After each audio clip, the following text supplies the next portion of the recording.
Olá, pessoal! Estamos aqui no primeiro episódio desse ano de 2024. E, gente, para inaugurar o ano aí de primeira mão, eu trouxe para vocês uma pessoa que é muito importante na minha vida, sempre foi uma inspiração para mim. E a maioria das pessoas, né, chamam essa figura, né, dentro da sua família como sendo o meu herói.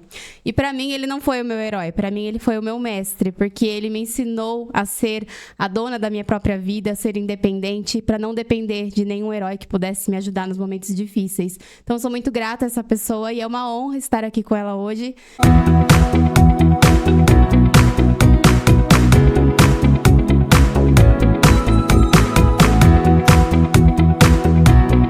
E eu apresento para vocês o meu pai, Mauro Rodrigues Bombardello. Seja bem-vindo.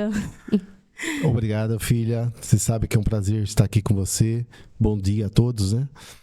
E eu só tenho orgulho, filha, de ver seu sucesso da minha outra filha, Suelen, também. E quem sabe, futuramente, do meu netinho Pietro e do Cauã. Pietro tem 6 anos, Cauã tem 2 anos. Quem sabe um dia estarei gravando com eles aqui também. Quem sabe um dia com a Suelen, entendeu? Então, assim, a sua gratidão é a minha gratidão. Nós somos gratos a Deus, né, Camila? Deus em primeiro, sempre. Sim, com certeza. A importância de pôr Deus em tudo na nossa frente. E eu estou aqui com o maior prazer participando e estou à sua disposição.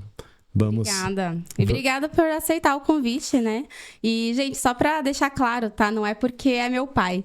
É porque é uma pessoa realmente que, assim como me inspirou, também pode inspirar muitas pessoas. Então, não foi à toa que eu chamei ele aqui hoje. Não foi pra só vocês conhecerem o meu pai, que eu acho que é legal, né? É diferente. Eu nunca vi alguém entrevistar o próprio pai num podcast. Mas é porque eu realmente vejo ele como uma pessoa relevante, né? Uma pessoa que inspira muita gente, que tem uma história incrível. E eu tenho certeza que ao final do vídeo vocês vão deixar os comentários aí, vocês vão concordar comigo.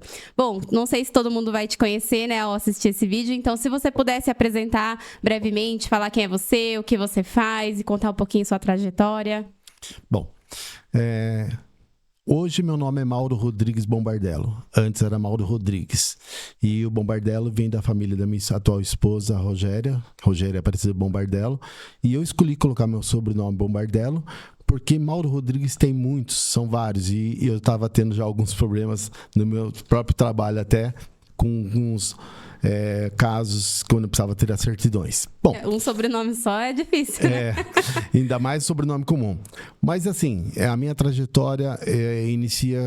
Eu tenho uma coisa muito bacana que eu nunca esqueço. Com acho que 10, 11 anos, eu fui guarda-mirim. E na guarda-mirim eu já me destaquei.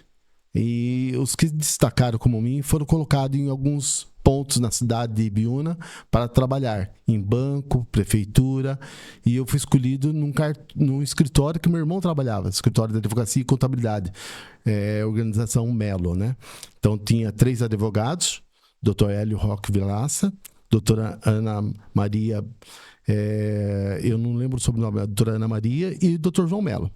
Então, comecei a trabalhar com eles, 3 advogados, e acho que tinham 3 contadores. Na época era meu irmão Geraldo Rodrigues, o Nelson Rojo e Tadeu Antônio. Tadeu Antônio Soares. Ele ainda atualmente, acho que deve estar na prefeitura de Ibiúna, trabalhando lá como secretário. Infelizmente... acho que só a doutora Ana, que é advogada que deve estar viva, né? E o meu irmão Geraldo já se faleceu também na pandemia. Infelizmente, foi uma perda muito grande, porque eu me espelhei muito no Geraldo.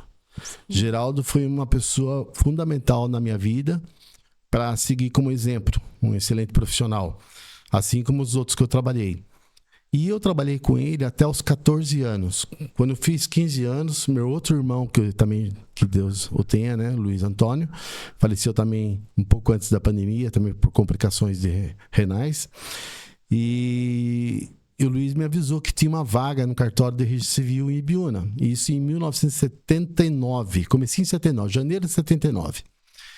E ele falou, convidaram o fulano de tal para ir lá e ele não quer porque está ganhando bem, não está trabalhando. Convidaram o outro, fulano de tal, também não quis ir porque está ganhando bem.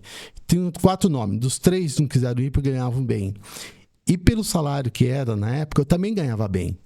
Eu pensei Fui fazer o teste, passei no teste. E quando eu cheguei no escritório que eu trabalhava, falei com o João Melo, na época, o dono do escritório. Doutor João, passei no teste sim, assado, é um cartório, porém o salário lá é menor que aqui, e lá nesse escritório já fazia uns trabalhos diferenciados. Eu ia até São Roque, despachar para eles na Receita Federal, na Fazenda Nacional, e eu ia fazer os despachos do office boy, eu ganhava um troquinho a mais para pagar as despesas, lanches, aquilo. Eu me divertia no meu trabalho. Eu já ia contente como office boy para São Roque e voltava feliz da vida com o serviço realizado, com um troquinho na carteira e comendo meu lanche no ônibus. E ele sabia que para mim sair de lá, eu sairia triste de lá. E ele já foi bacana, falou: Mauro, aqui seu futuro é pequeno, você vai ser igual nós. E no cartório você pode ter um futuro melhor. Ele me aconselhou, me liberou e ainda me pagou todos os meus direitos como se ele tivesse me mandado embora dispensado do serviço. E em fevereiro de 79, na primeira semana de fevereiro de 79, antes, eu lembro muito bem, a primeira semana de fevereiro de 79 que eu trabalhei no cartório, logo tive uns dias para descansar. Carnaval. Eu falei, cara, nunca tive isso. Começou ali uma vida boa, tipo assim, de a gente ser funcionário público, de cartório fechado, tais dias, já fiquei feliz.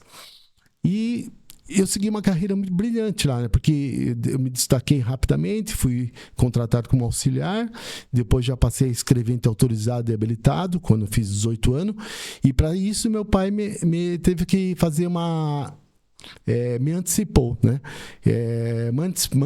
Fiz uma escritura de emancipação para me ter como se fosse 21 anos. Isso, tivesse 21 anos.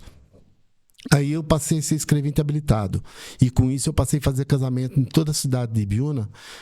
Todos os casamentos que eram fora, eu fazia sábado de manhã no cartório, e à tarde, sábado, domingo e feriados, eu que fazia os casamentos na região de Ibiúna. Você fazia o que nos casamentos? Eu ia com o juiz de paz, eu realizava o casamento. Ah, você era tipo um cerimonialista. Isso. É o perfil que você tem de organizar as coisas. Fazia o casamento, né? E o bacana é que, assim, você ia em cada festa, umas mais linda que a outra, e você era recebido como um rei, né? Você era uma autoridade ali. Então, eu me gostava muito. E eu trabalhei em fevereiro de 79 até dezembro de 1985 no cartório civil de Ibiúna. Em dezembro de 85... todo final de ano tinha correição no cartório. E eu lembro muito bem que o doutor Rubens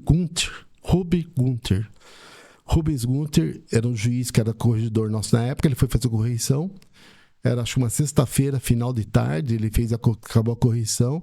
Ele ofereceu um cargo para um dos nossos colegas, que tinha um cargo de disposição no primeiro ofício judicial de Ibiúna, que estava passando para o Estado, e eram 3 cargos, 2 estavam preenchidos, só tinha um cargo vago, cargo de chefia. O cargo do escrevente-chefe criminal estava preenchido, o cargo de diretor do cartório já estava preenchido, eu tinha um cargo de oficial maior e escrevente-chefe, né, que é os dois juntos, oficial maior e escrevente-chefe, civil. E esse cargo ofereceu para um colega meu de trabalho. Esse colega meu tinha direito na época já. E ele falou assim: eu agradeço muito, mas eu estou muito bem aqui, ganho muito bem, e para mim não me interessa. Eu vou futuramente, porque o registro civil tinha registro civil e anexo. O anexo era distribuidor. Eu falei: quando o distribuidor oficializar, passar para o Estado, eu vou. Porque eu cuido do distribuidor, sou bem atualizado nessa parte, vou com o distribuidor. E ele ficou para ir quando eu oficializasse o distribuidor para o Estado. Aí o juiz falou: tá bom, então, vou ver quem eu arrumo, né? Quando o juiz falou, vou ver quem eu arrumo, eu levantei o braço. Excelência, não tenho direito, estou terminando o colegial ainda, pretendo fazer direito. E eu gostaria de uma oportunidade. Pessoal, isso é importante, a palavra oportunidade. Na vida da gente, a gente não pode perder as oportunidades. O cavalo passa correndo, sobe nele. Ele não sabe se ele vai passar mais vezes, entendeu? E quando eu falei pro juiz, falei assim: doutor, eu pretendo me casar, pretendo ter filhos, pretendo fazer faculdade, e esse cargo me interessa muito. Se o senhor me der uma oportunidade, eu vou fazer tudo para me corresponder. E eu já estava pensando se eu passava para o Estado ou não, que eu tinha que optar, e eu tinha pouco tempo para optar, não tinha um prazo, né? E o juiz pediu 1 minuto para mim, pediu licença, e foi falar com meus superiores, com os 2 superiores que eu tinha. E os 2 falaram para o juiz simplesmente assim, ó, o senhor vai quebrar a nossa perna, porque ele que faz tudo para nós, final de semana, os óbitos, porque os óbitos, na época, não é igual hoje, que as funerárias faz tudo. Na época, em 1980, o cartório tinha que fazer tudo. A família procurava nós de madrugada para fazer certidão de óbito quando era afogamento na represa, quando era acidente de carro. O pessoal que tinha que transportar o corpo tinha que levar uma certidão de óbito. Então, eu estava muitas vezes na discoteca, eu me buscava de madrugada para fazer uma certidão de óbito. Para mim era bom, porque além de pagar os emolumentos cartório, eu acabava ganhando uma gratificação. E isso eu nunca pedia, mas acabava ganhando, era uma caixinha, né? Isso era normal antigamente, hoje não existe mais. E os 2 falaram para ele, ó, o senhor vai quebrar nossa perna, porque, nossa, ele que faz todos os casamentos para nós no final de semana, aqui no cartório, ele que faz os óbitos. O rapaz é muito bom, o senhor não vai se arrepender. E se o senhor desse oportunidade para ele, ele vai corresponder. Mas nós vamos perder um grande funcionário. Simplesmente ele virou para vocês perderam então. Perdeu o Playboy. E virou para mim, ó, carga é seu. Isso foi em fevereiro de 79. Não, em dezembro de 80, falei, né? Sim. Não, 80 não, 85. Mas assim, só um detalhe importante, né? Você falou que você pediu essa oportunidade. Às vezes as pessoas ficam esperando a oportunidade bater na porta, né? E às vezes não tem essa coragem de pedir, de falar, porque o não a gente já tem sempre, né? Então, você muitas vezes tomou a frente ali e foi atrás do que você queria, enquanto outros ficaram esperando a oportunidade chegar. Isso é muito legal. Então, essa questão de pedir, eu conto essa história para muitas pessoas, assim, não, como se foi? Eu falei assim, cara, eu entrei pela porta do fundo no Estado. Porque para entrar no Estado é concurso público.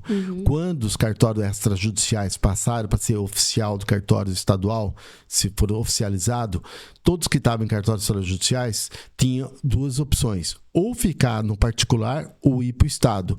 Ir para o Estado, o Estado ia transformar esses cartórios em cartório estadual, mas eles tinham que ter um grupo ali que tivesse experiência já para trabalhar. Não ia ter como abrir concurso para colocar... Eram vários cartórios, não é só esse aí. São vários cartórios ao mesmo tempo. Não era só Ibiúna, era várias cidades do interior. E depois foi na capital, também aconteceu isso, entendeu? Então, o que aconteceu? Quem migrou do particular e foi para o Estado... entrou pelas portas do fundo, a gente fala, né? Não foi concurso público. Foram poucas pessoas, porque depois só concurso público. E eu tô dentro de um cargo, até hoje, que é concursado. Entrando pela porta do fundo como convidado pelo Estado, fui convidado, aceitei o convite e entrei com cargo na época. Então, você conseguir um cargo hoje no Tribunal de Justiça é difícil. Você se manter num cargo é muito difícil. Mais difícil é mais ainda. difícil ainda. E eu consegui. Eu comecei eu lembro muito bem que até fevereiro de 86, que eu falei, foi em dezembro de 85 o convite. Eu comecei em fevereiro de 86. Eu recebi uma pressão muito grande em janeiro e comecinho de fevereiro para mim ir para lá, que eles estavam precisando. E eu estava segurando o máximo ali no outro cartório, porque eu ganhava mais lá. Só que eu não podia pensar no financeiro.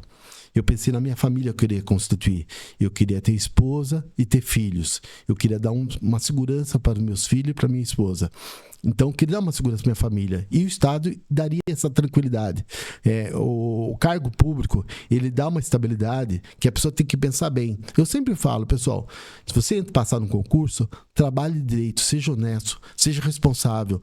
Nosso funcionário público, a maioria deles tem fama de vagabundo. E por quê? Porque alguns, infelizmente, mancham nossa carreira, mancham assim nosso cargo de funcionário público. Infelizmente existe. Em toda área existe as pessoas que não correspondem, né? E graças a Deus eu sou do lado do bom. Eu como muitos. Então eu falo assim, que para quem entra, não faz nada errado, corresponde com o seu trabalho, cumpre suas obrigações e deveres, você vai ter sucesso. E eu tive. Quando foi... Eu falei que foi em 86, acho que 3, 4 anos depois, acho que foi em 1990, mais ou menos, eu fui convidado a já ser diretor, que o Jorge Medalla, que era o oficial do cartório, que era o diretor do cartório, ele foi convidado para ir para Osasco, e o juiz me chamou, você assume interinamente, vou te dar um prazo de 1 ano, e se você manter o cartório no mesmo nível que está hoje, o cargo é seu. Então ele me colocou no cargo de diretor do cartório interinamente por 1 ano. Esse não foi o Dr. Rubens Gunter, foi o Dr. Luiz Roberto Reuter Torro. O juiz a cidade de Ibiúna troca muito de juiz, porque como é uma cidade pequena, eles dali logo eles conseguem transferência para uma segunda instância, né? Ali já era segunda, para São Paulo.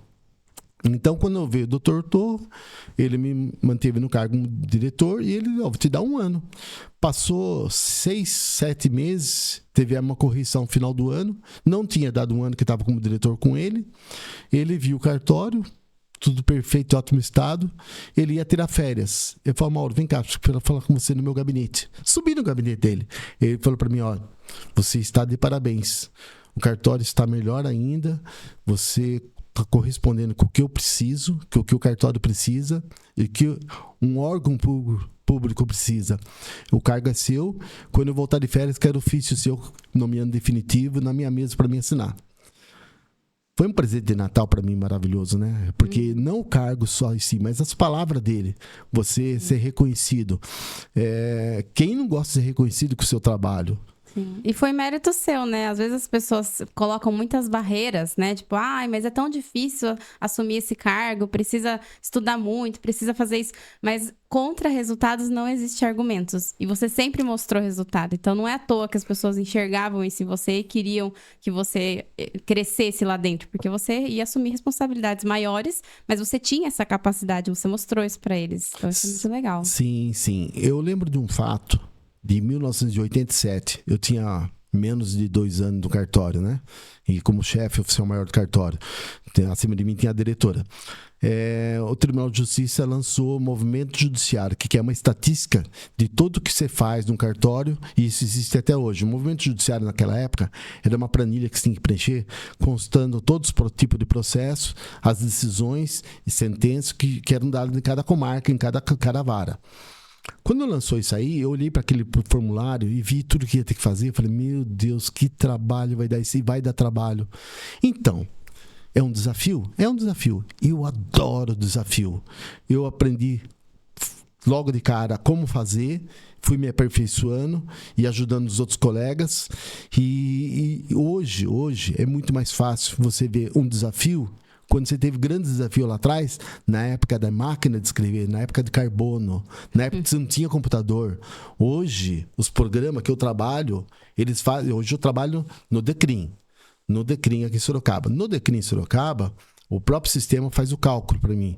Eu faço cálculo de penas, né, dos réus que estão presos. Eu tenho minha obrigação a conferir o cálculo. O sistema, infelizmente, dá erro? Dá. Nem máquina é perfeito. Então, por que o ser humano tem que ser perfeito? Mas a gente procura perfeição. O que é? Você não pode ter preguiça. Você pega o cálculo anterior com o cálculo atual e confere. Tem erro? Tem. Vamos descobrir o que aconteceu, se é fração, o que é, e vamos corrigir. E hoje eu conto com uma colega muito eficiente que me ajuda nisso aí nos casos mais complexos, né? Então, eu estou trabalhando 100% home hoje, estou muito feliz. E eu vou voltar de novo falar de Ibiúna. Por quê? Antes de vir para Sorocaba, eu tive uma história em Ibiúna. E quando eu vim para Sorocaba, mudei para cá. Assim que eu casei novamente, mudei para cá, começar uma vida nova. E eu já estava tudo certo para pedir minha transferência para Sorocaba, mas eu ia ter que abrir mão do meu cargo. Infelizmente, aconteceu outras coisas e vim para cá sem o cargo e comecei uma vida nova. Foi muito diferente você sair de uma cidade muito pequena para Sorocaba, que é uma cidade grande? Então, Camila, essa pergunta sua foi excepcional. Porque qualquer um, quando vai pegar um desafio em uma cidade maior, ela tem muito receio. Uhum. Pessoal, outro recadinho, não tenha receio. Cidade é cidade. Se é 1.000 habitantes, 1 milhão de habitantes, não interessa. O seu trabalho é aquele, você tem que fazer o seu trabalho. E eu vim para Sorocaba e eu tive grandes desafios. E no começo, isso existe. Isso aconteceu comigo. Nossa, vou para Sorocaba, nossa, uma cidade grande, vai ter isso, vai ter aquilo. Os desafios são maiores. é sentar e trabalhar. Quem trabalha não tem medo. É só se trabalhar. Você começa a trabalhar. Comecei a trabalhar e comecei a despontar já. Porque comecei a chamar atenção. Tem uma coisa que, infelizmente, a gente tem que tocar nesse assunto, que é a inveja. As pessoas têm inveja de quem tem sucesso.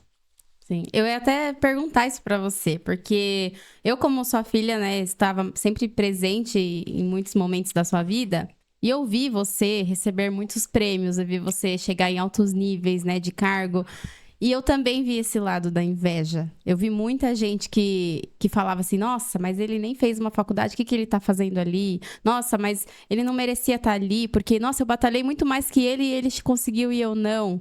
Mas a questão é, como que você lida com a inveja, com o julgamento das pessoas, né, sem ofendê-las? Porque eu nunca vi você ofender ninguém. Então, eu te admiro muito por isso. Mas a verdade é, as pessoas, elas são difíceis, né? E a inveja acaba causando esse julgamento, né, essa frustração quando vê uma pessoa bem-sucedida. Como que você lidou com isso todas as vezes que você passou por esses momentos? Olha, Camila, eu falei no começo, Deus, né?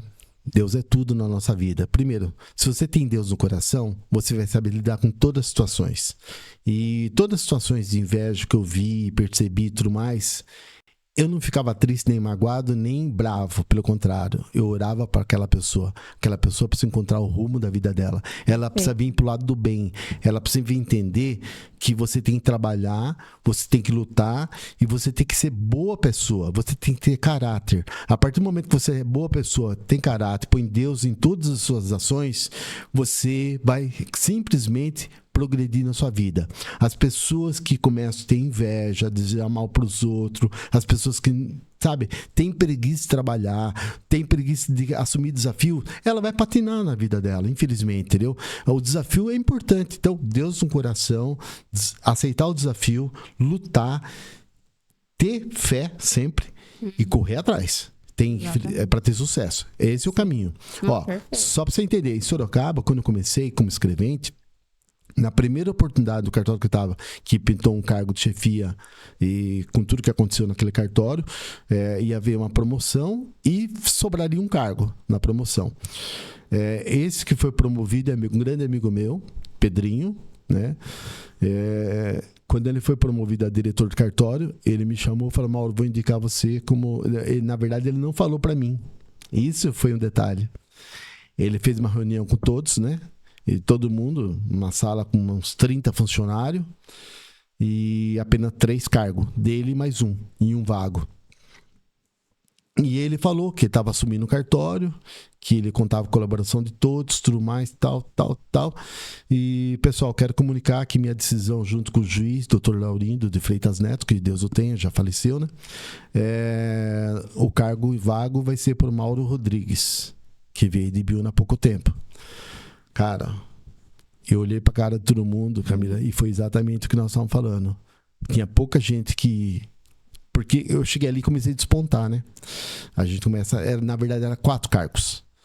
Era o diretor, são 3 chefes. Tinha o chefe da seção civil, chefe da seção família e a seção administrativa. Eu fui seção administrativa. E eu já estava fazendo serviço para eles, já estava organizando tudo que quando eu cheguei para Sorocaba precisava organizar, estava muito desorganizado essa parte e comecei a organizar ali. Então o trabalho já estava sendo feito por mim, só foi confirmado passando o cargo para mim. Mas assim, foi um reconhecimento de merecimento.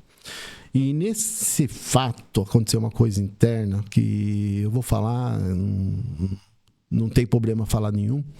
Eu tenho uma cópia no ofício. Porque alguns funcionários não contentes com o que aconteceu fizeram reclamação no Tribunal de Justiça, oficial, papel mesmo, ofício. Reclamaram, fizeram um requerimento reclamando que tinham mais funcionários com mais tempo de serviço, que tinham mais funcionários formados em direito, mais capacitados, mais isso, mais aquilo. Falaram deles. E simplesmente veio um ofício do presidente do tribunal do meu superior direto, né, o Dr. Laurindo de Freitas Neto, na época o juiz da terceira vara civil, questionando por que ele indicou Mauro Rodrigues.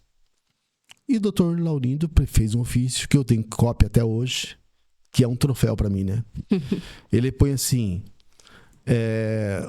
O senhor Mauro Rodrigues é um funcionário de mim inteira confiança, o cargo é de inteira confiança, o cargo é meu e ele é um funcionário de inteira confiança, competente e capacitado, pois já vem da comarca de Ibiúna, que é onde era diretor de cartório. E aqui ele vem prestando serviço já na área que ele está sendo nomeado e correspondendo ao necessário. Nada contra os demais, simplesmente o cargo é de confiança e eu confio nele, no trabalho dele que está sendo bem desempenhado. Ponto final. Perfeito. Então, eu guardei de presente. As pessoas tiveram que engolir seco ali, né? Eu tive que guardar uma cópia pra mim, né? E é uma conquista, porque ouvir isso dele deve ter sido incrível pra você. E eu não sei se você lembra, mas meu primeiro emprego oficialmente, né? Eu já tinha feito estágio, né, na Electrolux, mas meu primeiro emprego foi na Liberty Seguros em São Paulo. Sim. E eu lembro que você foi comigo lá no primeiro dia ainda pra fazer entrevista. E eu tava me candidatando pra uma vaga que era de analista júnior. E eu cheguei lá, e mostrei todo o meu potencial. Cheguei com uma apresentação pro diretor, que era quem estava me entrevistando. Você foi preparada, hein, Camila? Eu fui preparada e eu levei uma apresentação e mostrei para ele tudo que eu já tinha planejado que eu poderia implementar ali na seguradora. E geralmente as pessoas vão para entrevista sem nada, sem nenhum planejamento, sem pensar o que vai falar. E ele ficou tão surpreso com o que eu apresentei para ele, que eu não sei se você lembra, mas eu fui contratada com um cargo acima. Então, eu já comecei na minha carreira ganhando muito bem. E era uma vaga que não existia. Pulando etapa, hein, Camila? Pulei mesmo, pulei várias. É oportunidade. Camila, é a palavra oportunidade. Aprendi com você. Eu, quando passei para o Estado, eu pulei oportunidade. Eu peguei uma oportunidade e pulei carreira. Pulei também. Eu não fui escrevente comum. Na verdade, no Tribunal de Justiça, para você conseguir um cargo de escrevente-chefe, diretor, você começa como escrevente. O cargo inicial é escrevente. Meu cargo é escrevente. Só que eu entrei no tribunal como escrevente, chefe de cartório, oficial maior do cartório. Mas meu cargo é escrevente. Desde que quando deixei o cargo, passei escrevente. Depois eu passei escrevente-chefe aqui no Terceiro Civil. E em 2003, começou um papo aqui em Sorocaba que ia instalar 3 varas de família. Precisava instalar 3 varas de família. Só que o Tribunal de Justiça não queria ônus, não queria gastar, não queria ter despesa. Falou assim, eu vou colocar 3 juízes aí. E vocês se viram. Se vira com mesa, cadeira, escrevente-chefe, escrivão, tudo. Vocês se viram. Mas isso vai ter que ter concurso. Não, vai ter concurso para escrever, mas vai ser pouca coisa. Não vai nomear ninguém, praticamente. Vai pegar dos outros cartórios. E aí, a questão dos cargos de escrevente-chefe. Tinha que pegar quem estava já em outra vara, que era escrevente-chefe do setor de família, e ia para lá. Cargo de diretor.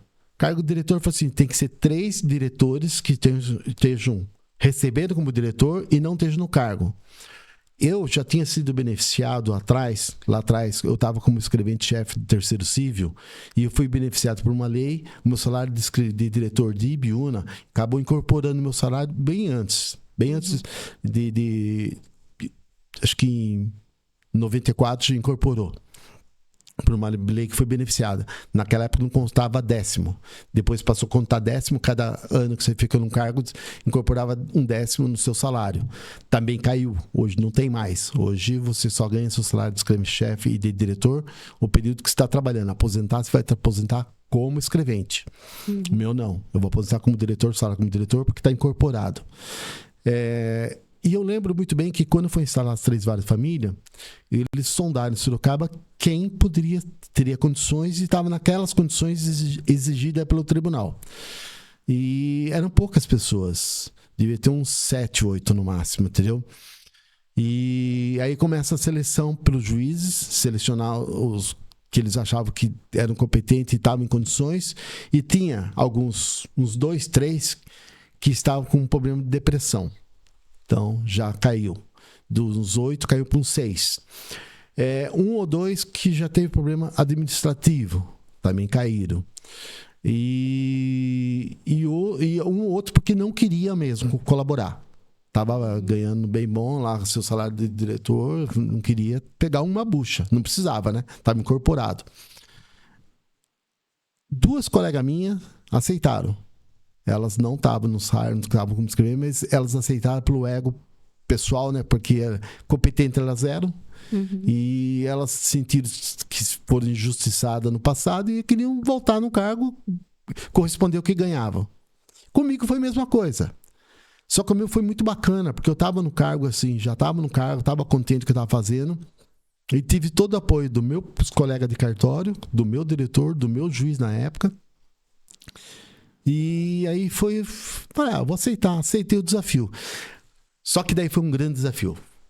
Aceitar ser diretor de vara de família, para mim, foi o meu maior desafio na minha vida profissional. Por quê? Em 2004, foi instalada as varas em maio de 2004. Então, eram muitos processos, são 7 varas cíveis, que iriam pegar todos os processos das varas, 7 varas cíveis, mais os novos processos, e dividir por 3. E era muita coisa, tem muita coisa assim que estava atrasado, porque eles não davam conta. Até hoje, as varas cíveis não dão conta da demanda, né? E nem as varas de família não dão conta. Hoje são 4 varas de família, instalou mais uma recentemente. Mas na época eram 3. E aí você pensa bem, olha o grande desafio, você receber 1/3 de todos os processos que tem na comarca de Sorocaba de família para o seu cartório. Você ter funcionários que vêm muitos descontentes porque eles foram dispensados de onde eles estavam, entendeu? Não foi escolhido, eu quero ir, não é essa não. Foram assim, vai você, vai fulano e tal, entendeu? Então, com exceção dos chefes, os chefes foram. E aí foi montado essa equipe, um diretor cada um, 2 chefes cada um e os outros escreventes. E simplesmente, não é eu que escolhi quem ia trabalhar comigo. Caiu, fulano tá comigo, essa turma conhece. Então, foram 3 equipes montadas por sorteio. E os 3 juízes foram sortear também, para a primeira vara, para a segunda e para a terceira. Eu lembro muito bem porque eu fui convocado, né, para fazer a ata. Eu estava numa sala pequena, desse tamanho mais ou menos. Os 3 juízes aí, os corregedores, um representante do presidente do tribunal, um representante da OAB, um representante da Defensoria Pública, e a gente fazendo toda a instalação, preparação para a instalação das 3 varas de família. Então eu estava lá no computador, lavrando a ata, e começou a sortear. Caiu o Dr. Carlos Alberto Maluf na primeira vara da família, doutora Gláucia Cirilo Mecai na segunda vara da família e doutora Daniela Ventrice na terceira vara de família. E depois vai sortear as equipes. A primeira equipe vai sortear. Qual vai para a primeira vara? Sorteou. Foi minha equipe para a primeira vara da família, com o Dr. Carlos Alberto Maluf. A segunda foi a da Adriana e a terceira da Fátima foi para a terceira. Então, foi sorteio. Eu não teria problema em trabalhar com nenhuma das 2 juízes que caísse na segunda ou terceira, porque no decorrer da instalação eu conheci bastante elas e me dei muito bem com elas, me dou muito bem até hoje. Então, eu fui privilegiado em cair com o Dr. Maluf, um excelente juiz, um amigo meu hoje não trabalho com ele, mas continuo amizade com ele, como tenho amizade com vários juízes aqui em Sorocaba, do estado de São Paulo, que trabalharam comigo, né, e outros que não. Fiz na minha vida muitos plantões, conheci muitos juízes, então, tipo assim, tive muito acesso. Um dia, eu conheci um juiz, eu não lembro o nome dele, mas pra mim, cara, marcou muito minha vida. Ele veio trabalhar em Sorocaba logo que ele assumiu o cargo de juiz. E a gente conversou bastante, viramos amigos, meu juiz titular estava de férias. E, cara, como é bacana você conhecer uma pessoa muito inteligente e muito competente. Assim, você poder sentar, conversar de igual para igual, bater um papo bacana. Esse juiz passou, não lembro o nome dele, infelizmente. Devia ter trazido marcado, viu, Camila? Mas depois a gente coloca nos comentários. Isso, eu vou procurar. Ele passou em primeiro lugar nesse concurso dele no estado de São Paulo como juiz. Primeiro colocado no concurso. Eu tive o prazer de trabalhar com ele. E recebi muitos elogios dele do meu trabalho. Para mim foi um troféu. Legal. Muito bacana. Assim como e nessa jornada sua, qual que foi o maior desafio como líder? Porque você teve que lidar com pessoas, né? E a gente sabe que não é fácil. Qual foi o seu maior desafio? Foi exatamente na primeira vara da família, porque quando eu assumi ali, a gente foi em 2004, né? E eu fiquei no cargo até 2015, até maio de 2015. E lidar com as pessoas é difícil, né? Imagine você lidar com funcionários, seus subordinados, você lidar com promotores, com defensores públicos, advogados e partes, além de seu superior, do seu juiz, entendeu? Geralmente as partes são as pessoas que estão ali nos processos Isso. que já não vão para lá felizes. Não, né? já estão cheios de problemas, né? Sim. Então, eu tenho que agradecer muito a Deus que eu trabalhei muito tempo com a doutora Patrícia, que é promotora, e com o doutor Maluf. Esses dois, para mim, foram meus alicerces. Eles me ajudavam em várias questões. Então, na parte profissional, eu tinha um apoio bom. E na parte profissional, na teoria e na prática mesmo, com os processos. Uhum. Na parte pessoal, era complicado. Era mais meu juiz que me ajudava. Eu passava para ele as situações, ele me orientava, me ajudava e eu acabava resolvendo e decidindo o que tinha que decidir. Mas eu fiz uma coisa muito bacana com o meu pessoal. Eu acho que, tipo assim, se alguém não gostou da maneira que eu trabalhei com eles ou com algumas decisões, é porque ele não correspondeu. Porque a maioria do período que eu fiz no meu trabalho, eu fui justo com todos. Até para quem ia substituir chefia e para quem pegou o cargo de chefia. O cargo de chefia, de escrevente-chefe, é do juiz. Ele que nomeia, mas quem indica é o escrivão. O juiz tem que estar de acordo com o escrivão, porque vai trabalhar direto comigo. Uhum. E quem diz que o escrivão é o juiz, né? Isso não tem jeito. Mas esses dois chefes, você indica para o juiz, vai falar quem você quer eles, por que quer eles, então são eles. E o substituto também. E eu dei oportunidade para todos. Para todos. E aí o que acontece? Eu dividi o cartório em 10. 10 funcionários, 10 escreventes, 10, e cada um ia cumprir um final do processo. Final 0, final 1, final 2, final 3, vai fazer de tudo no processo. Por quê? Aquele que tinha dificuldade em uma coisa, eu ajudava ele a superar a dificuldade dele e aprender também. Uhum. E aí o que acontece? Todo mundo está trabalhando por igual. Você obrigou todo mundo a fazer um pouco de tudo. Isso. Até para elas poderem ter conhecimento e também mostrar a capacidade delas em cada parte. Né? E aí o que acontece? Você não tem como discutir se fulano de tal aqui, ele está correspondendo, fazendo um excelente trabalho aqui e o outro não. Como que aquele não vai falar que aquele outro não tem competência de ser um substituto de chefia ou ser um chefe um dia, entendeu? Uhum. É lógico, para ser chefe tem que ter perfil. Tem que ter perfil. Mas você lapida a pessoa, você vai preparar uma pessoa, você tem que preparar. Falando nisso, tem uma história bacana, viu? Vou interromper aqui essa parte. Falando em lapidar, eu tenho orgulho, muito orgulho de uma menina que eu gosto muito. Ariela. Ela foi uma estagiária menor de idade comigo. Ela começou, acho que uns 15 anos, trabalhou acho que 2 anos comigo. Quando ela passou o terceiro colegial, ia fazer faculdade. Uhum. Não podia mais trabalhar comigo, só trabalha até o terceiro colegial, né? E aí eu falei, caramba, tem uma menina excelente para trabalhar, para indicar para alguém aqui. É uma joia, uma raridade. E o Dr. Carlos André era juiz, deixou de ser juiz, ele passou no concurso e veio para ser o primeiro oficial do registro de imóveis aqui de Sorocaba. Permanece até hoje, atrás do fórum, prédio novo e tal. E eu falei com ele, liguei para ele, falei, Dr. Carlos André, tô com uma menina aqui, estagiária minha, que vai deixar de trabalhar agora comigo por força maior, que o contrato não permite, né? O tribunal não permite. E ela vai fazer 18 anos, ela precisa de uma oportunidade, e eu gostaria que você desse uma oportunidade para ela. Eu pedi uma oportunidade para ela. Uhum. A resposta dele foi não. Ele falou, não, Mauro, eu tô com vaga, tô aqui cheio. Eu acabei de contratar alguns, não tenho vaga, infelizmente, eu lamento muito. Eu pedi para ele relevar, pedi reconsideração, apelei, falei, doutor, é uma peça rara, não é uma qualquer. E dá para perceber, né, quando a pessoa realmente não, tem eu falei um perfil diferenciado. Eu falei para ele, por favor, contrate por 90 dias. Ou 30. Uhum. Contrate, dê uma oportunidade para ela. Falei, porque eu tenho certeza que o senhor vai querer ficar lá com a sua equipe. Mauro, você tem certeza? Absoluta. Ele contratou. Não lembro se é por 30, 60, não, ele contratou.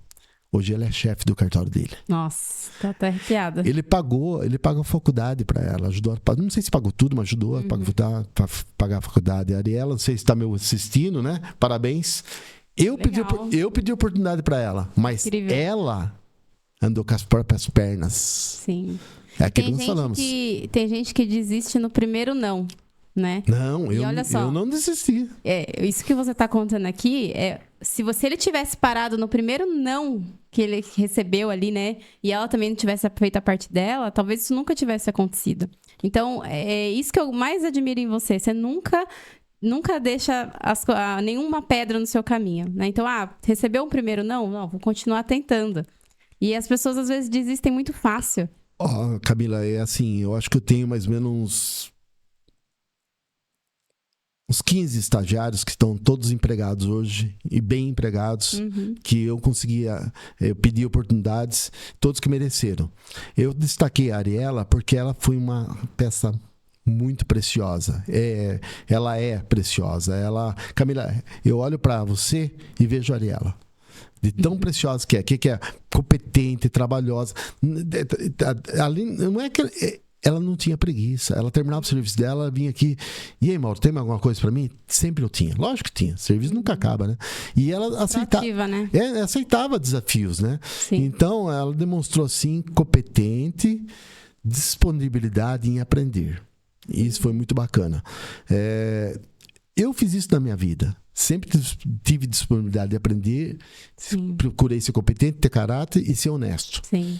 É importante, né? A gente sempre cuidar de tudo que a gente está fazendo, ser honesto sempre, ser transparente, sempre dar o nosso melhor. Porque que nem nesse caso, às vezes ela nem sabia, mas você estava observando tudo. Sim. Né? A gente nunca sabe se as pessoas estão vendo o que a gente está fazendo. Eu tive um amigo que era amigo meu fora do trabalho. Isso foi em Biúna. E ele reclamou que ele não tinha oportunidade. E ele reclamou pra mim, assim, no particular, no pessoal. Jogando bola um dia. Eu falei assim, eu vou te dar uma oportunidade. E ele falou, vai mesmo? Vou te dar uma oportunidade. Só a primeira oportunidade que tiver, eu vou te dar. E isso foi entre 1987, 88, por aí mais ou menos. Pintou a oportunidade. Tinha que fazer um curso aqui em Sorocaba para você escrever de sala, né? Na verdade, eu queria até lembrar o nome, mas tinha que fazer um curso muito específico para ele dar com estenopetista. Lembrei agora, estenopetista. É uma maquininha que existe até hoje, muito pouco usada, né? Mas você está fazendo uma audiência e você digita uma palavrinha, é um texto. Digita uma palavrinha, é um texto. É como se você gravasse hoje. Hoje você tem muito mais facilidade. E na época não. Naquela época era tudo muito mais complexo, né? Então, quando ele pintou essa oportunidade, eu falei para ele, você vai lá, porque se você conseguir passar no discurso, você vai ganhar muito mais, você vai poder ir para várias varas, você vai poder até um dia, Brasília usava bastante na época, sabe? Você pode ir trabalhar em Brasília, num cargo fora do tribunal e ganhar muito dinheiro. Ele veio fazer o curso. E ele vinha, mandava o carro do fórum, do tribunal, trazer ele aqui, fazer o curso, voltava, fazia a parte dele e tudo mais. Mas ele não se adaptou, ele não conseguiu. A oportunidade eu dei, ele não conseguiu. Ele falou, Mauro, vou desistir. Eu falei, por que você vai desistir? Muito difícil, muito difícil. Eu falei assim, mas na vida nada é fácil. As pessoas acham que tudo vem fácil, né? Isso é até legal você ter contado essa história, porque isso é uma pergunta que eu ia te falar também. As pessoas olham hoje para sua vida, né? Então, quem te conhece sabe mais, mas você atingiu todos os níveis que você queria dentro do seu trabalho, sua jornada profissional e pessoal também, né? Realizou aí grandes viagens, tem uma família linda, você tem uma casa dos seus sonhos, tem investimentos, tem muitas coisas, e as pessoas às vezes olham para sua vida, olham para todas as suas conquistas, mas não sabe tudo que você batalhou para alcançar isso. Né? Eu sei por quê, porque eu sou sua filha. Eu lembro que quando eu era criança, a gente tinha datas, né, comemorativas, por exemplo, Natal, Ano Novo, Dia das Crianças. Era assim, a gente ia comer no Habib's, esfirra contadinha ali, e essa era a nossa celebração. E hoje, graças a Deus, a gente vai em restaurantes, né, muito ricos aí. Mas assim, eu queria que você falasse aqui para as pessoas um pouquinho sobre como foi a sua infância e quais foram os maiores desafios que você teve na vida, para as pessoas olharem e verem que se você pode, se você, né, conseguiu, elas também conseguem. né? Sim. Você não pode desistir, que nem aconteceu com esse caso aí. Infelizmente ele desistiu, mas depois ele teve problema de saúde também, outras coisas, mas ele desistiu na hora que ele não podia. A oportunidade era grande. Mas ele não pode reclamar que ninguém deu a oportunidade. A oportunidade eu dei, né? Sim. O que eu podia dar, o que eu podia fazer, eu fiz. Bom, vamos lá. Na infância, Camila, olha, pense numa família humilde. Você veio numa família muito humilde, da gente fazer aquela final de semana, domingo, uma macarronada, um frango assado no máximo. Ou macarronada com salsicha, entendeu? Mas durante a semana era difícil, a gente dividia a mistura, a gente batalhava. E assim, todos trabalhavam. A minha irmã Marisa trabalhava, a Geraldo trabalhava. Eram 7 irmãos, né? 8. 8. Nós, 5 mulheres e 3 homens. Hoje nós estamos em 5. 4 mulheres e 1 homem só. E Geraldo era o que mais sacrificava pela família. Então ele trabalhava bastante, ele que ajudou bastante. Ele colocou primeiro uma vitrolinha lá em casa, ele colocou o primeiro sofá bom, ele que colocou a primeira TV, entendeu? Então, tipo assim, o Geraldo, quando ficou doente, ficou muito tempo no hospital, fiquei muito tempo com ele. Ele falou, não entendia por que eu ficava. O Geraldo falou assim, eu devo isso a você. E depois que ele ficou bom, ele falava de mim, chorava, pro meu irmão, falava, Geraldo, tamo junto, cara, nós somos família. Isso é legal também, né? Reconhecer o que os outros fazem por nós.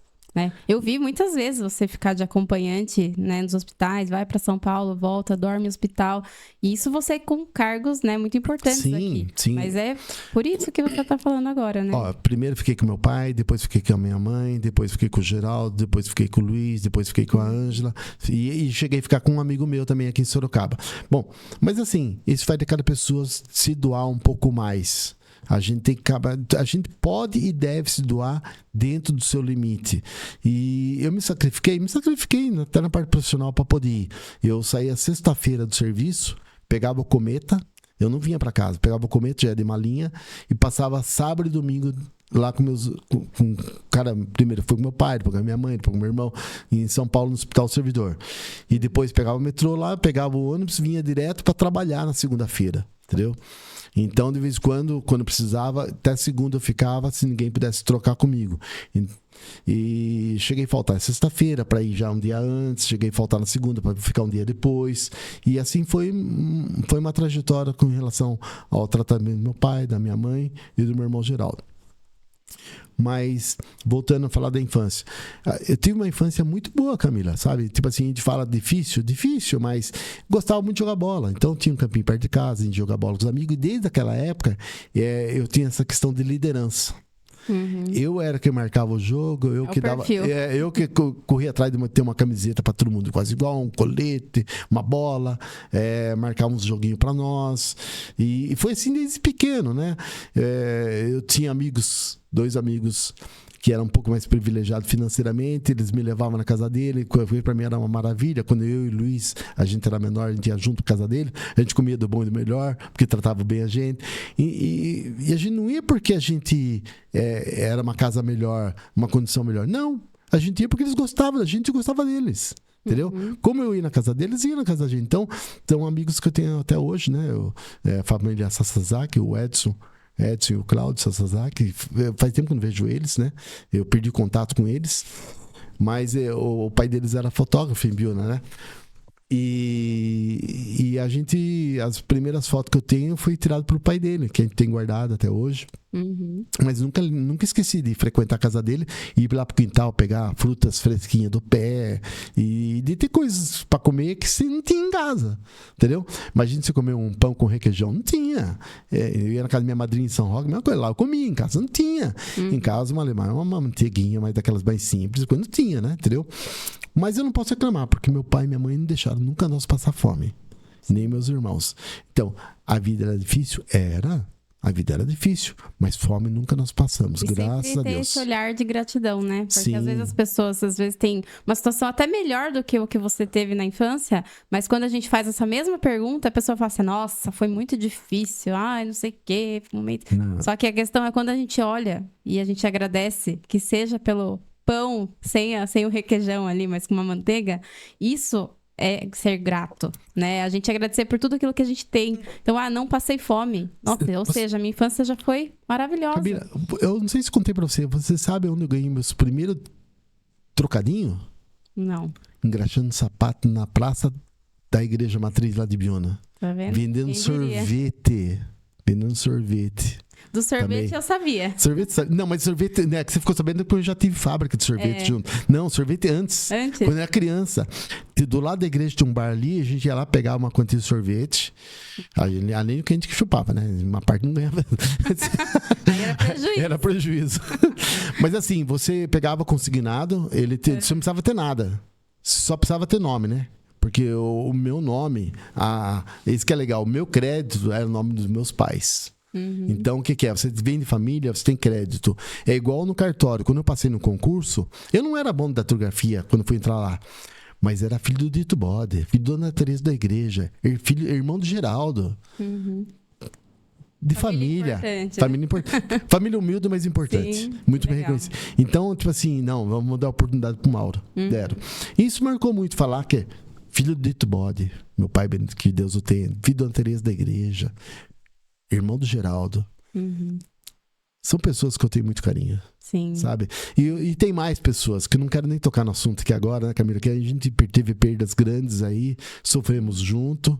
Com certeza. E a gente, graças a Deus, a gente nunca vai esquecer as pessoas que a gente amou e ama. Sim. Mas a gente tem que tocar o menos no assunto, porque senão a gente sofre.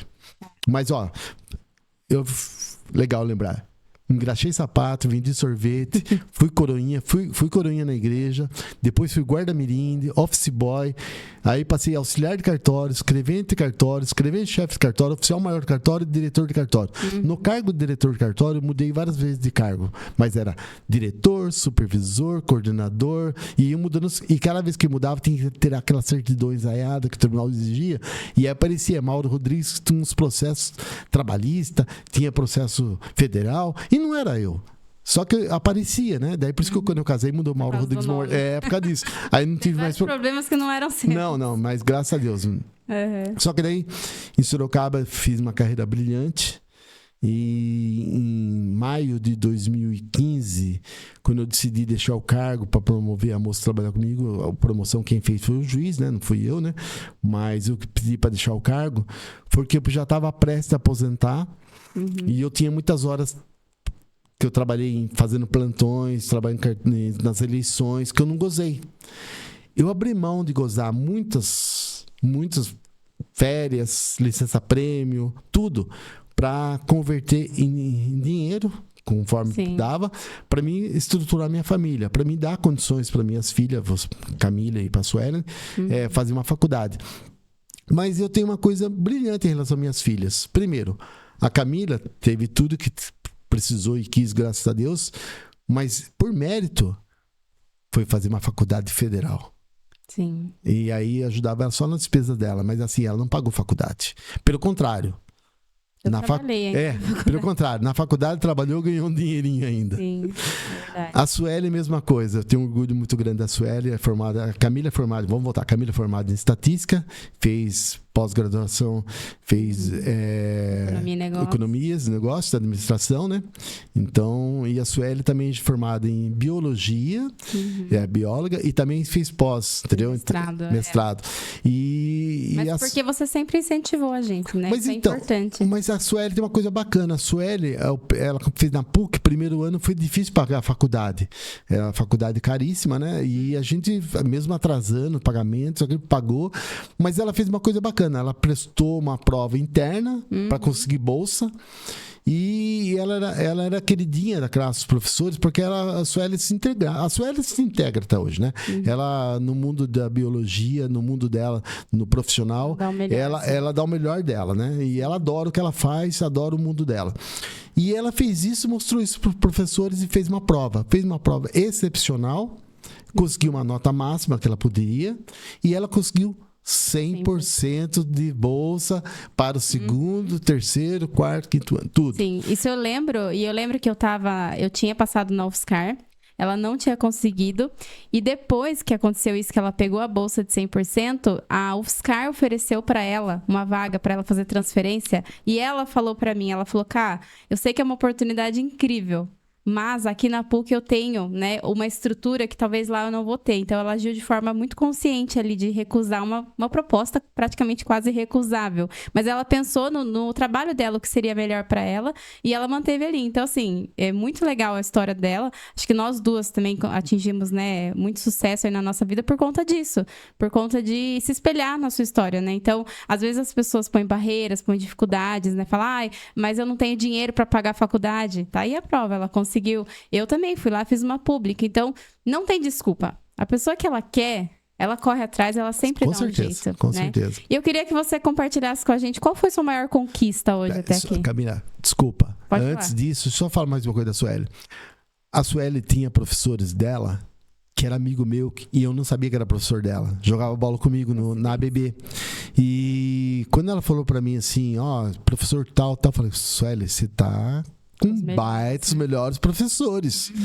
E a gente acaba perdendo contato, mas a Sueli teve uns professores excelentes que ajudaram muito na carreira dela e sempre eles elogiaram muito ela. Então, eu tenho muito orgulho das minhas filhas, da formação delas profissionais e das pessoas que elas são. São pessoas de caráter, pessoas humildes, pessoas de bom coração. Sim. E pessoas que lutam. Elas não ficam ali sentadas esperando. Não é porque você é minha filha que está na minha frente. Vocês... eu vou falar uma coisa assim de coração. Vocês são o melhor presente que Deus me deu. Porque eu abri mão de muita coisa na minha vida, para mim, para minha família, eu, minha esposa, no caso, até acho que o Fabinho que morava com a gente, pensando no melhor, e eu não me arrependo, porque hoje eu colho os frutos. Hoje eu estou colhendo todos os frutos. Hoje eu estou muito bem, graças a Deus, e feliz. Sim. Retomando, porque você tinha perguntado, desculpa. Qual foi sua maior conquista até hoje? Ai, Camila, chegar a conhecer meus netos. Que legal. O Pietro e o Cauã, duas figuras maravilhosas. Não são meus, tá, gente? Mas, realmente, meus sobrinhos são muito fofos. Eu choro, Camila, sabe? Porque, assim, eu tô aposentando por causa deles. Eu quero ter mais tempo com meus filhos, com minhas filhas, com meus netos, com a minha família. Hoje eu trabalho 100% home, em casa, com uma aguinha gelada a hora que quiser, banheiro facinho, ar-condicionado, computador do bom e do melhor.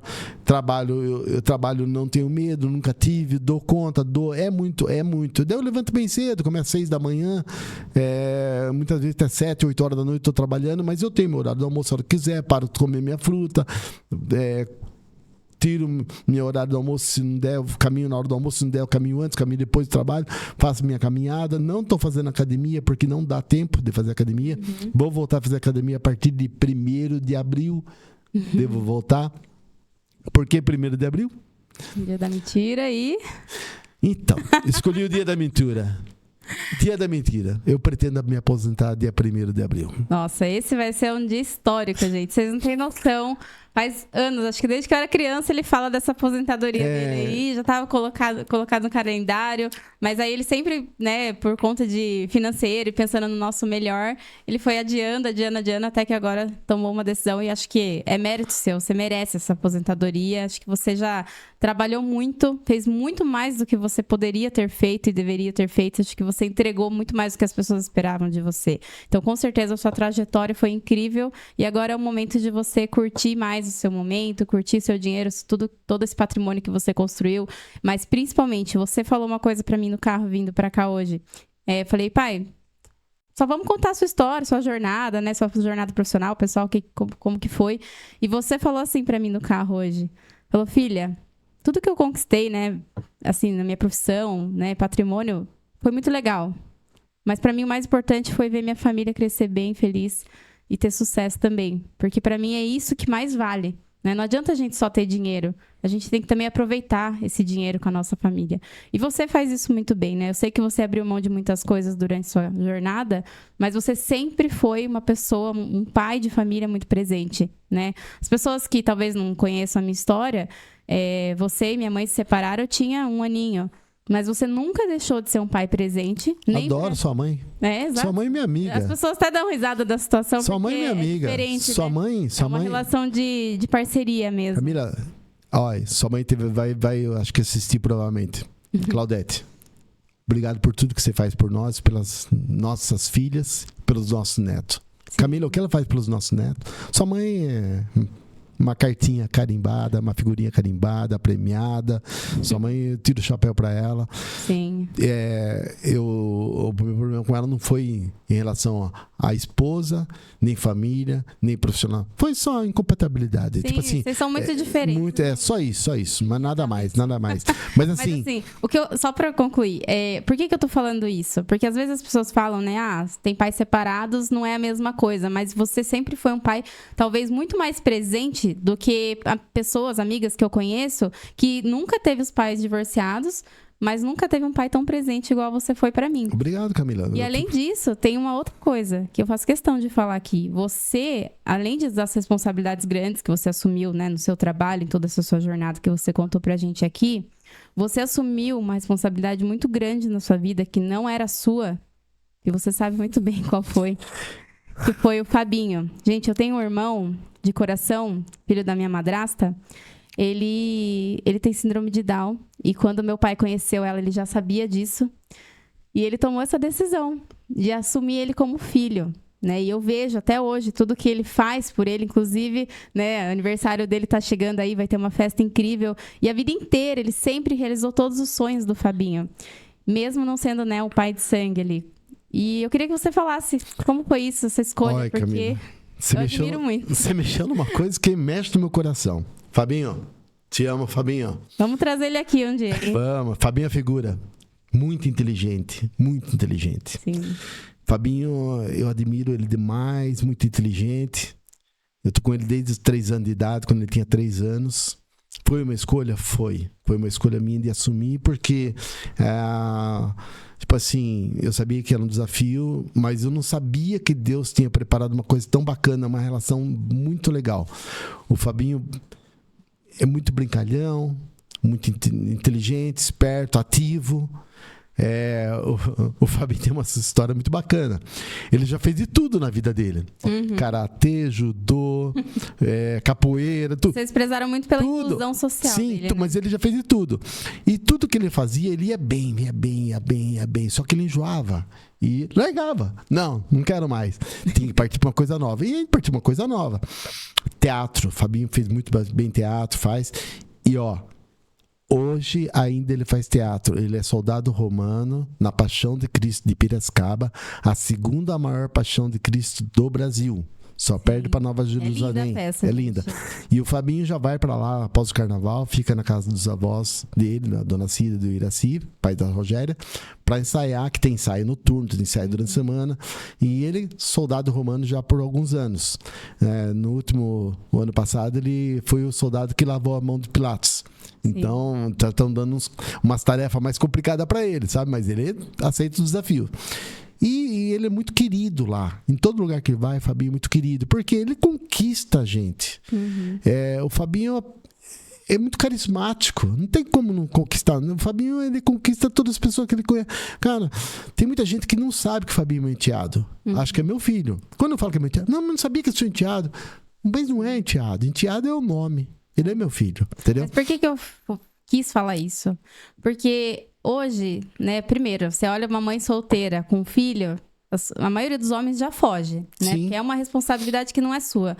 E você teve um papel muito lindo ali, né, na vida deles, que você não olhou pra ele como um problema. Você olhou pra ele como uma admiração. E no final das contas, eu sei muito bem disso, ele foi uma grande inspiração na sua vida também. Sim, com certeza. Então o jogo virou ali, O jogo virou. Camila, você fez parte dessa história. Quando o Fabinho estava escrevendo o livro dele, você descobriu que ele estava escrevendo. Nós não sabíamos que estava escrevendo o livro Thais e eu. Você contou pra nós. Vou contar a história dele pra vocês aqui, tá, gente? Então, vou trazer ele aqui com a Rogéria pra contar pra vocês. E aí, imagine você pegar uma criança com síndrome de Down escrevendo um livro. Você vai falar o quê pra uma criança dessa? Você vai falar não?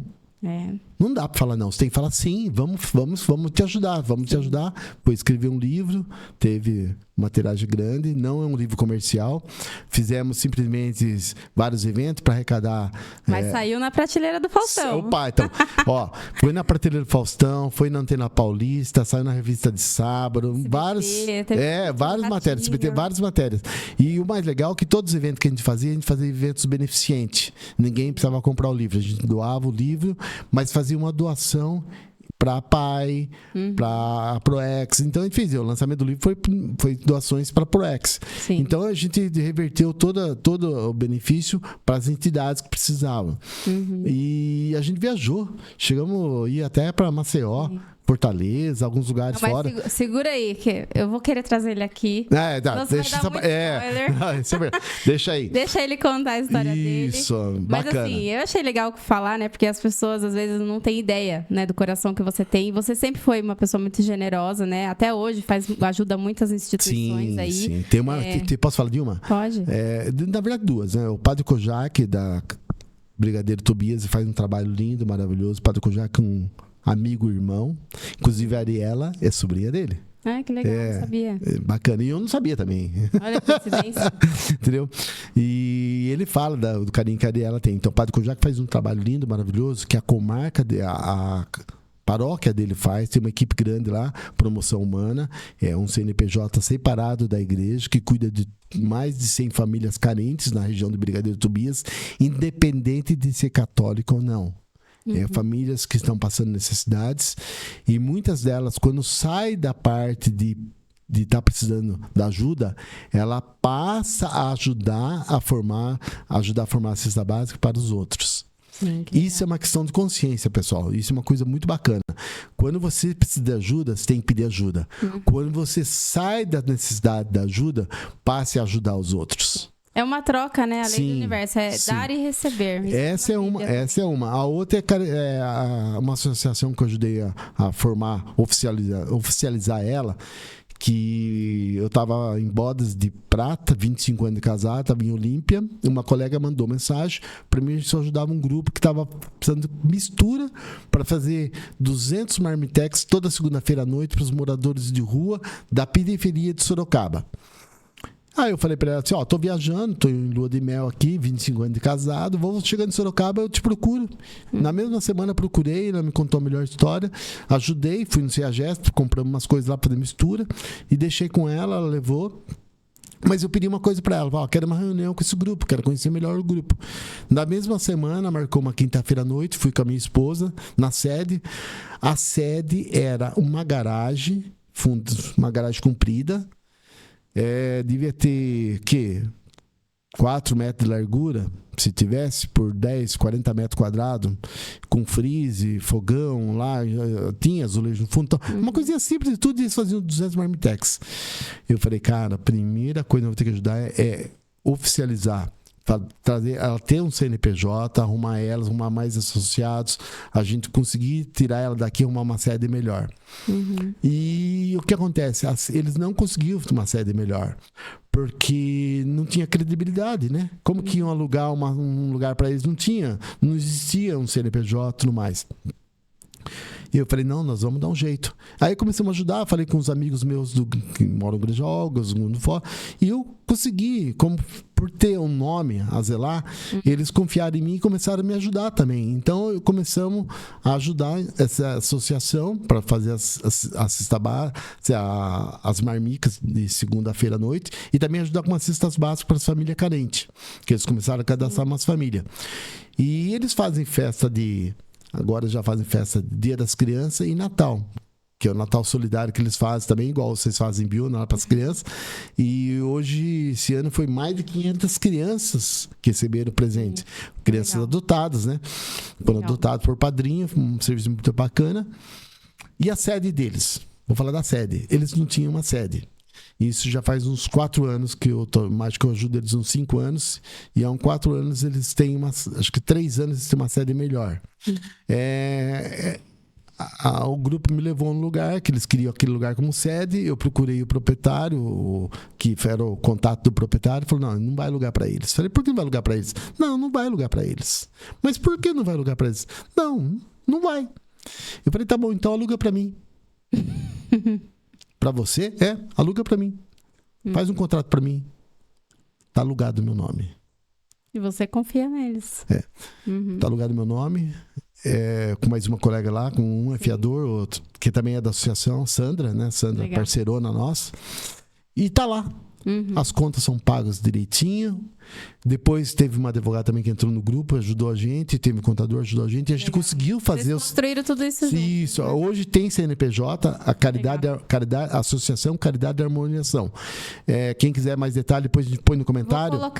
Vou colocar os contatos depois aqui na descrição do vídeo. Daí quem quiser contribuir ou saber mais também de todas essas opções que você pode ajudar, aí a gente deixa aqui nos comentários. Sim, são duas entidades que eu ajudo bastante e vários amigos ajudam, porque vale a pena, pessoal. Eu acho que a gente tem que fazer isso em agradecimento a Deus, ajudar as pessoas carentes. Exato. E Sorocaba não só tem essas duas, tem vários.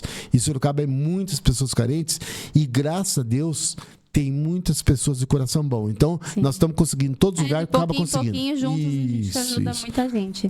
Bom, a gente está encerrando já aqui. Você quer falar mais alguma coisa? Quero, só para encerrar. Bom, para encerrar, só para você saber. Após deixar o cargo, né? Deixei o cargo de diretor, eu fui chamado várias vezes eu estava gozando dos benefícios para aposentar e eu fui chamado várias vezes para fazer vários trabalhos diferenciados, transformar os processos físicos em digital. Você falou para mim, qual foi seu maior desafio? Tem vários, né? Mas tem uma coisa que eu passei um momento muito difícil. Quando foi passar os processos físicos para digitais, começou, a vara era híbrida. O que é? Tinha processo físico e digital ao mesmo tempo. E eu tinha que transferir o pessoal do físico para o digital gradativamente. E aí você tinha que escolher quem ia para o digital primeiro e quem ia depois. E eu tive muito problema com isso. E eu agradeço a todos os meus funcionários que acabaram me entendendo, me compreendendo a minha necessidade de coordenar isso. E todos estão bem hoje, graças a Deus. Todos estão digital, não existe mais processo físico, né? Tudo digital. Mas foi uma época muito difícil na minha carreira, porque era difícil fazer eles entender por que tal pessoa ia e tal pessoa não. Por que não ia todo mundo? Porque não dava. Tinha que ter pessoas especializadas nessa parte e nessa aqui. Depois, até que um dia eu consegui transferir todo mundo e todo mundo trabalhou por igual. Mas foi uma época difícil para mim. Quando eu deixei o cargo, eu simplesmente deixei o cargo e achei que ia ficar em casa. Eu fui chamado para fazer digitalização dos processos, fiz. Quando acabou, eu já queria trabalhar só em casa, em home. E, infelizmente, ela estava equipe formada. Eu vi que não tinha espaço para mim ali. Eu saí dali, fui para o Decrim. E no Decrim hoje foi muito bem recebido. Uma equipe maravilhosa. Hoje trabalho 100% home. Muito trabalho, mas trabalho feliz. E aí eu decidi agora aposentar dia 1º de abril, vou trabalhar agora só fevereiro e março, já protocolo meu pedido no fim de fevereiro, porque é 40 dias para ser publicado. E eu quero me dedicar mais a você, Camila, a Sueli, Pietro, Cauã, minha família, meu tempo. Mas como eu já disse para você em particular, antes, pessoal, preciso pelo menos 2 meses, 3 meses para mim. Perfeito. Pra mim.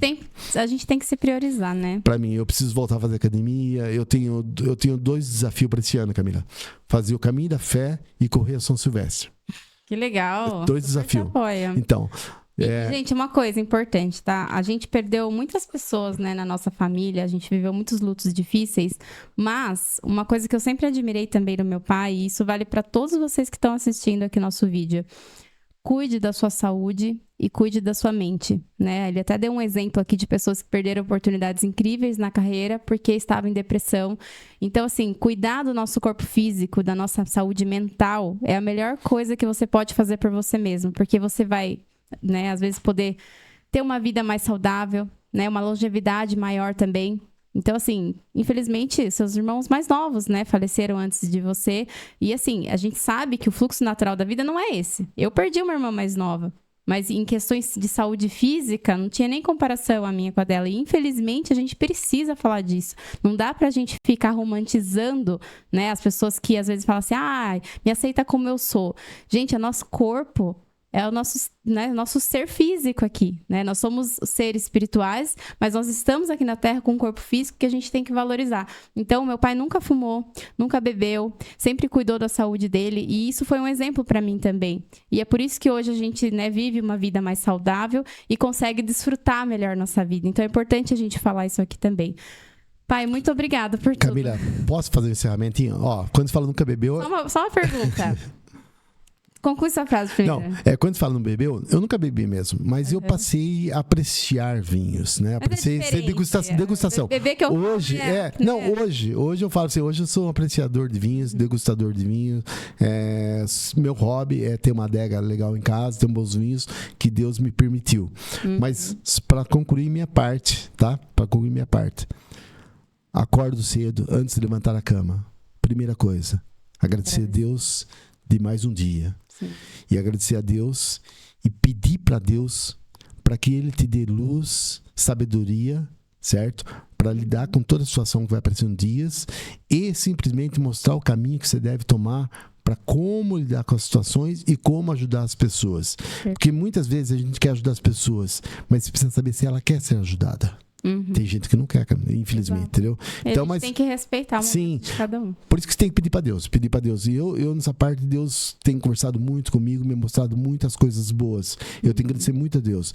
E quando eu vejo no futebol um moleque no Copa São Paulo, 17, 18 anos, fez um gol, primeiramente eu quero agradecer a Deus. Coisa mais linda. É isso. Coisa mais linda. É isso. Depois ele fala o resto. Perfeito. Primeiro é Deus. Exatamente. Depois é isso, Camila. Então, assim, aproveitando, né? Acho que vamos agradecer, então, a Deus por estarmos aqui hoje, né? Pai e filha, ambos saudáveis, né? A gente passou por momentos muito difíceis juntos, mas graças a Deus a gente tá aqui hoje, estamos bem. E foi incrível, né? Acho que teve até algumas coisas que você contou aqui que nem eu sabia da sua história e tô impressionada, né? Então, uma pessoa que engraxava sapato e chegar onde ele chegou, realmente é uma trajetória incrível. E para encerrar, pai, primeiro, né, obrigada por você ter aceitado vir aqui, expor toda a sua vida. Eu que agradeço a oportunidade, Camila. Imagina.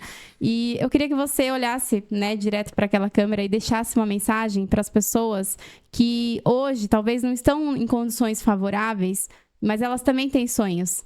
Que mensagem você passaria para elas hoje? Não desista. Cada amanhecer, Deus vai estar com você.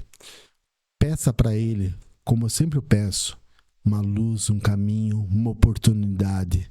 Agradeça o seu amanhecer, agradeça a sua vida, agradeça a família, agradeça o que você tem. Tem gente que tem bem menos. E por isso você sempre tem que pensar assim, meu Deus, muito obrigado pelo que eu tenho.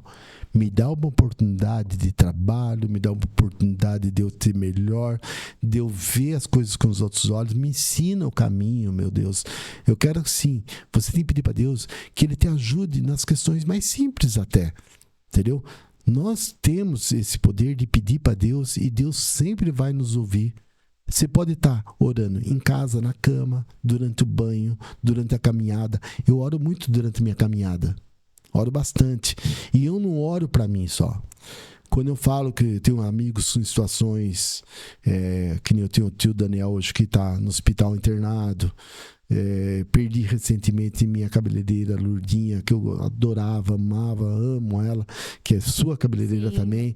E foi muito rápido, 17 dias. Então, pessoal, sim, a gente tem que pedir para Deus, agradecer a Deus, não desistir, correr atrás e simplesmente batalhar. Não pode ficar sentado esperando cair do céu. Vamos correr, vamos batalhar. Camila, você é um exemplo. Você deixou de ser uma baita funcionária de uma empresa multinacional, de ganhar o dinheirinho chegando na conta direto, sem ter tanta dor de cabeça, para fazer o seu desafio. Mas ela está feliz, não está feliz com o que você está fazendo?